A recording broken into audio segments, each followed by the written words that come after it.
Hoje eu converso aqui com aquela que inspira a todos nós que temos programas de investigação criminal. Seu nome, Carla Albuquerque. Querida, muito prazer, muito obrigada, muito tudo. Não precisa pedir para vocês seguirem nas redes sociais, porque vocês já a seguem, então fica nisso mesmo. Mas, querida, a tua vida com televisão, ela começou num caminho completamente diferente, né? Com produção de moda, é isso? Na verdade, não foi nem produção de moda. A minha vida começou na televisão com produção de ficção. E aí o que acontece? Eu vou trabalhar na TV Globo, já na época muito nova, e eu vou produzir uma novela chamada De Corpo e Alma. Na verdade, eu entro na produção da Pedra sobre Pedra e vou ingressar ali na De Corpo e Alma. E eu trabalhava bastante, eu tinha um braço de produção com o pessoal do figurino, porque produção você vai dividindo, né? Você tem a produção de arte, você tem o braço de produção de arte, produção de figurino, tem a produção. E uma das áreas que eu cuidava era essa, né? Porque quando você pensa numa novela, você tem muitos capítulos, muitos episódios, com um elenco muito grande. Então, tudo é muito complicado, porque a gente gravava muitas frentes. Então, você tinha externo, estúdio, enfim, gravar uma novela é pra Não, fortes. e aí a Globo é um mundo, né? Eu já participei lá da Fátima Bernardes, essas coisas, e assim, um programa já é uma produção enorme. Quando a gente vê as externas, a gente vê o universo que era. Eles fecham a praia inteira para fazer uma cena, né? Exatamente. Então é muito pesado, é um trabalho muito pesado. Mas eu queria saber a respeito De Corpo e Alma, se foi o teu primeiro contato com o crime. Gente, para quem não sabe, De Corpo e Alma foi aquela novela divisor de águas da Glória Pérez, onde a Daniela Pérez, a Yasmin na novela, acabou sendo assassinada pelo seu par romântico temporário na novela, que não era o destino dela terminar com ele, né? Não. Foi ali o teu primeiro contato com o crime, Carla? Olha, como pessoa, infelizmente, né, eu estava naquela novela, produzindo aquela novela, e digo infelizmente, não porque a novela fosse ruim, mas porque todos nós daquela produção tivemos que viver aquele momento muito... Um luto, né? Não, muito dolorido, porque quando você descobre que você tem um assassino dentro da sua equipe, aquilo é aterrorizador. Eu tinha a mesma idade da Daniela Pérez na época, e foi ali um trabalho muito grande de todos nós, inclusive para que a gente pudesse dar suporte para a Glória Pérez, a mãe da Daniela. Porque não é normal uma mãe enterrar um filho, principalmente uma filha tão querida, uma filha tão especial, tão amorosa, tão talentosa, né, como a Dani. E por um motivo tão fora da realidade, né? Não é uma doença, não é? Pela perversidade, né? Sim. E é um crime, é mais um crime, assim, muito perverso, porque ali dentro daquele crime, inclusive, ele acabou utilizando aquela proximidade que ele tinha dela para levar ela para uma emboscada. Sim. Né? Então aquilo foi muito triste, nenhum de nós podia imaginar que ele poderia cometer aquele ato insano, aquela loucura, mas infelizmente ele o fez. E graças ao trabalho da Glória, que fique aqui muito claro, mais uma vez eu vou dizer que ajudou na investigação desse crime. Foi essa mãe. Ela foi a mãe que fez diferença na vida de muita gente. Além de definir como, né, como conduzir a investigação da filha dela, porque ela foi investigadora, na verdade, né? Agora, eu te pergunto, esse crime que aconteceu na tua vida tão cedo, você participando como família, porque quando a gente está numa produção junto, a gente está convivendo ali dia a dia. Ele influenciou na tua escolha de trabalho depois? Não. Não. Não tem nada a ver, não Não tem nada a ver. Muito pelo contrário, né? Você vive ali, é um horror muito grande, acho que toda a equipe viveu isso. E quando a gente para lembrar daquele momento, honestamente, aquilo, o que a gente vive, nós queremos, inclusive, até nos afastar daquilo. Sim. Então, não foi a história da Dani. Muitas pessoas já me perguntaram isso. Desculpa ser redundante, então. Não, mas assim, eu digo que o que me levou para a área de investigação jornalística, né, e principalmente a área policial, foi uma pessoa que eu admiro muito, que era, para mim, um dos grandes comunicadores e um grande investigador, um grande jornalista investigador, que era o Goulart de Andrade. Para quem não conhece, ele tinha um programa que se chamava Comando da Madrugada. Eu me lembro muito bem que se passava às sextas-feiras à meia-noite. E eu, muito jovem, eu deixava de sair porque eu queria ver o Comando da Madrugada. Naquela época a gente não tinha como gravar, a gente não tinha a tecnologia de hoje. E era fantástico. Esse homem... Ele tinha medo de nada, né? Não tinha medo de nada, ele ia a lugares onde ninguém queria ir. Ele enfrentava, ele investigava e aquele jeito, né? Ele tinha uma energia, o Goulart, que era muito especial. O Goulart é a minha grande inspiração. Olha. Outras pessoas vão me inspirar lá na frente, mas ele é a minha grande inspiração. Tanto que eu vou estudar jornalismo muito por conta da influência do Goulart de Andrade. Eu falei, eu quero ser como o Goulart, eu vou ser o Goulart, eu quero ser o Goulart. Eu tinha colocado aquilo na minha cabeça. Aí, fazendo jornalismo, tem aquele primeiro impacto, né, que você começa a falar, será que eu quero isso tudo, entrar dentro de uma grande corporação, dizer amém para tudo aquilo que... Né, porque a gente sabe como é que as coisas funcionam também. E aí eu vou para a área de produção de ficção primeiro, vou para os Estados Unidos depois, vou trabalhar muitos anos na área de programação internacional, cuidei de vários canais internacionais dentro da Viacom, em Nova York.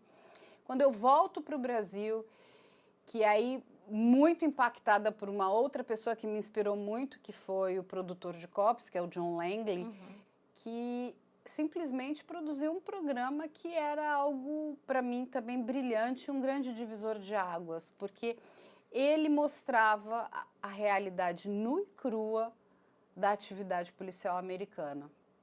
Então, o americano, ele tinha bastante familiaridade com o que era o trabalho da polícia. Aí eu vou estudar, eu vou entrar em contato com um professor que estava fazendo um doutorado na Universidade do Arizona, e ele estudava as métricas desses programas de realidade policial e o quanto esses programas impactavam a vida das pessoas. E ele traz um dado que para mim é muito relevante, que ele conseguiu uma comprovação que esses programas ajudavam a diminuir a sensação de insegurança em até 30%. Eu ia falar sobre isso, que a verdade é o seguinte, eu acho que a partir do momento que a gente começa, eu acho que o Operação Policial foi o primeiro inspirado em Cops, né? A saber como a polícia trabalha, a gente passa a saber também ajudar a polícia, Sim. Né? E a gente passa também a tomar certos cuidados que a gente não tomaria anteriormente, porque não sabia, porque a gente não tinha nenhuma informação, tudo era muito sigiloso, né, Carol? E assim, até os anos 90, a página policial era relegada, digamos que uma terceira classe, né? E aí descobriu-se que as pessoas, elas querem saber, elas querem se informar, e o investigação policial, ele é extremamente importante para as mulheres, para ficarem alertas com relação ao crescente número de crimes contra mulheres, né? O teu público do investigação, ele é muito mais feminino, não é, Carla? 70% são mulheres. Olha só. Mas isso, e essa é uma métrica que vem acompanhando desde o início do investigação criminal. A investigação criminal, ele começa em 2011, o Operação Policial em 2006. E o Operação Policial é um programa de realidade policial e ele agrada mais o público masculino. Aí você tem, né, aquela agito, né? Aquela adrenalina. O momento, né? E a investigação, ele vai agradar mais o público feminino. A mulher, ela gosta de detalhe, ela gosta de histórias.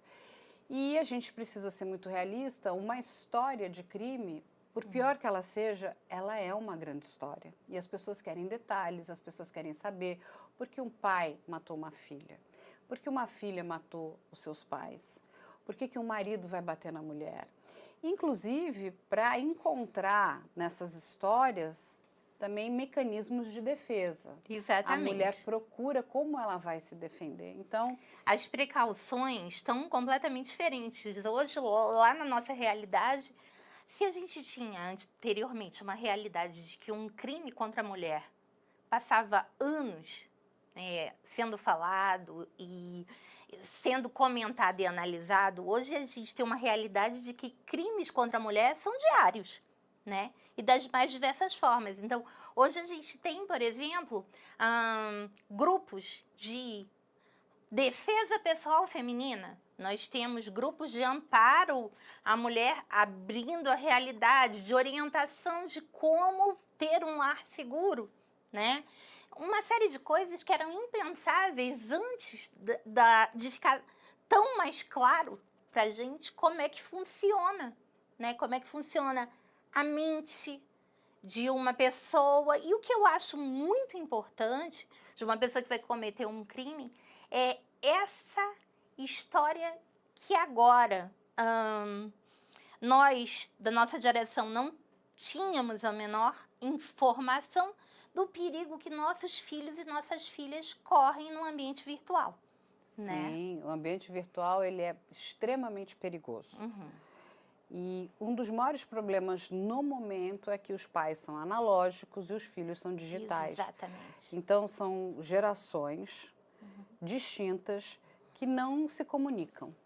Então, é muito importante que a gente trabalhe a questão, né, da alfabetização digital desses pais. Porque eles podem, né, ter bastante conhecimento, ter muito estudo, mas isso não significa que eles estão alfabetizados digitalmente. É porque a gente está ainda começando a se preparar para os crimes físicos, locais, quando começa aí, de repente, depois da pandemia, a aumentar demais essa conexão, né, do ambiente virtual.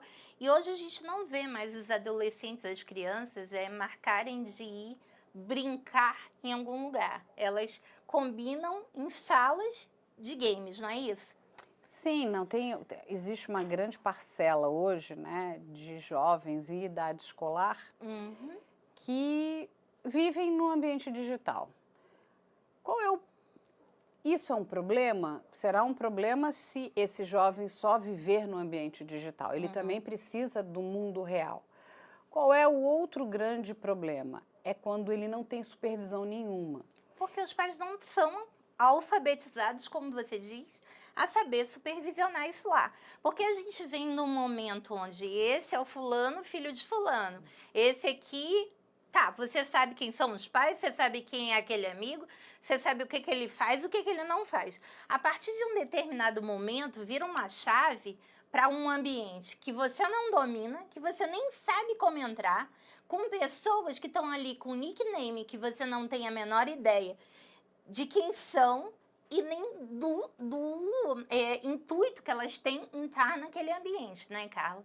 E eu acho que você é a primeira a falar sobre essas plataformas, o Discord e tudo mais, que realmente pais da nossa geração, eu me coloco assim, eu nem imagino como funcionam e como seria infiltrar, né, para saber com quem os meus filhos estão tendo contato. É muito complicado.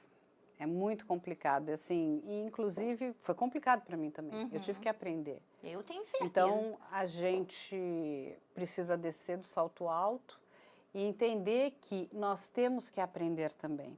A alfabetização digital para os pais, para os professores, ela é algo muito importante.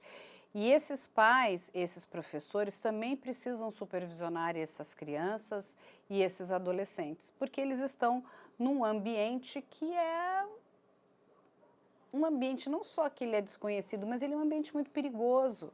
Você não sabe com quem você está conversando. Você pode estar conversando com um adulto que está se passando por uma criança, você pode estar conversando com um criminoso que está se passando por uma pessoa boazinha, e você não sabe quem está atrás daquilo tudo, você não sabe qual é o histórico daquela pessoa. E isso é completamente apavorante para quem vem de uma geração analógica. Porque, como assim? Como é que eu vou saber como controlar o meu filho? Né? O ideal seria que eles não tivessem acesso a nenhuma dessas plataformas, né? A questão não é de você não ter acesso, a questão é que, infelizmente, as plataformas não colaboram. E o segundo problema é que a mediação que é feita pelos pais, ela não é feita ainda da maneira correta. Porque se você não souber como é o funcionamento daquilo, não é só você falar, olha, você pode ficar 1 hora só. Não é você delimitar tempo. Eu vejo muito pai delimitando o tempo. Ele fica 1 hora, 2 horas. Não, ele pode ficar até 5 horas, mas você tem que saber o que ele está fazendo ali dentro. Você sabe o que ele faz? E você conversa com seu filho, você tem compreensão do que é esse ambiente virtual, e a grande maioria dos pais não tem. Infelizmente, são muitas plataformas, é como se a gente tivesse que estudar todas elas. Muitos me perguntam, mas eu vou ter que entender de tudo? Eu falo, infelizmente, sim. Eu acho melhor não pagar a internet em casa, entendeu? E deixar o filho num apagão. Mas você dizer não para um jovem chega a ser ter uma palavra saborosa, porque nós já fomos jovens e tudo aquilo que é proibido é mais gostoso. A questão não é dizer o não, mas é mostrar o perigo. É isso que E assim, como você mostra? Você tem que sentar, você tem que conversar, você tem que explicar o que é uma relação inadequada com uma outra pessoa. E assim, a gente precisa entender que esses jovens, talvez, eles estejam se relacionando de uma outra forma, como nós não nos relacionávamos. Hoje, muitos adultos, eles vão encontrar parceiros em plataformas. A gente tem aí o Tinder, o Grindr. Esses jovens vão namorar nesse ambiente virtual. E que é um ambiente muito favorável ao crime, né? Também. Mas quando você pensa num adulto, ele tem mais ferramentas, inclusive de proteção. O jovem não tem nenhuma. Então, o que acontece? Eles também querem namorar. Eles estão procurando amiguinhos, namoradinhos, todos nesse ambiente onde ele não sabe com quem ele está se relacionando. Este é o problema, porque da mesma forma que você vai conversar com seu filho, como é que você vai ter uma relação adequada com uma outra pessoa, você precisa fazê-lo dentro do universo digital, porque muitos pais acham, não, mas é uma bobagem de criança, ele está ali só conversando. Não, você não sabe o que seu filho pode estar fazendo. Ele pode estar passando dados sensíveis, ele pode estar trocando fotos íntimas, ele pode estar fazendo coisas piores. Ele pode estar envolvido em alguns determinados crimes. E a pior coisa que pode acontecer para um pai, para uma mãe, é um filho ser levado para a Fundação Casa. A gente está falando do sistema prisional. Ou a sua filha está completamente dominada por esses grupos que cometem, sabe, perversões atrozes contra adolescentes meninas. E se você não está sabendo do que a gente está falando, que é um mundo completamente diferente, né, para gente, para nossa geração, eu gostaria que vocês ficassem ligados, né, nos canais da Carla, que ela explica muito a respeito disso, né? Eu queria agradecer a audiência de vocês, agradecer a entrevista da Carla, a equipe dela que é maravilhosa. Um beijo para vocês e até o próximo programa.